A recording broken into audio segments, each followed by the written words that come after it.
Salut tout le monde, c'est Manon des Jeunes Insoumis de la Creuse et aujourd'hui je vous fais une petite vidéo pour vous expliquer pourquoi Bartholomé Lenoir, le député de la Creuse, est une grosse arnaque. Hier matin, Bartholomé Lenoir était l'invité de l'émission Dimanche en politique et il a dit ça.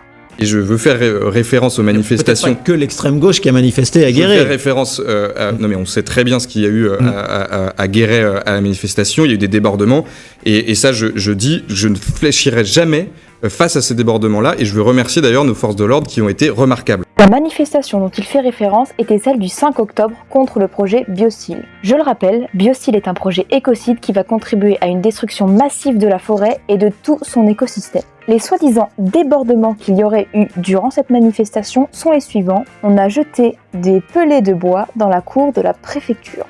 Sacré débordement en effet. Certains policiers en civil lors de cette manifestation nous ont sauté dessus et frappé à coups de matraque. Tout ça pour des pellets de bois. Mais Bartholomé Lenoir ne s'arrête pas là et dit aussi: Je vous tiens à vous dire que dans les jours à venir, je vais prendre une initiative forte contre l'extrême gauche dans la Creuse.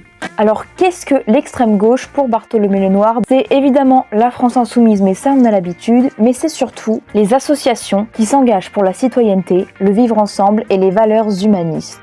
Bartholomé Lenoir a donc pour projet de couper les subventions de ces associations main dans la main avec Valérie Simonet qui lui a permis son élection le 7 juillet. Comme tous ses petits camarades d'extrême droite, Bartholomé Lenoir a une conception bien à lui de la démocratie. Pour finir et pour que vous puissiez rire un bon coup, je vous laisse avec cet extrait. Je veux que la Creuse reste la Creuse. Les Creusois sont attachés à leur tradition et à leur culture et je ne veux pas que des gens qui ne sont pas Creusois nous imposent leur culture. Il dit clairement qu'il ne veut pas que les non-creusois fassent la loi dans la Creuse, ce qui est très culotté de sa part étant donné qu'il a été parachuté en Creuse pour les élections législatives de 2024. Et comme cela fait 2 semaines qu'il habite en Creuse et qu'il est sur le territoire, il se prétend être un Creusois. Voilà une situation risible qui décrédibilise un peu plus notre cher député. J'espère que cette petite vidéo vous aura plu et je vous dis à la prochaine!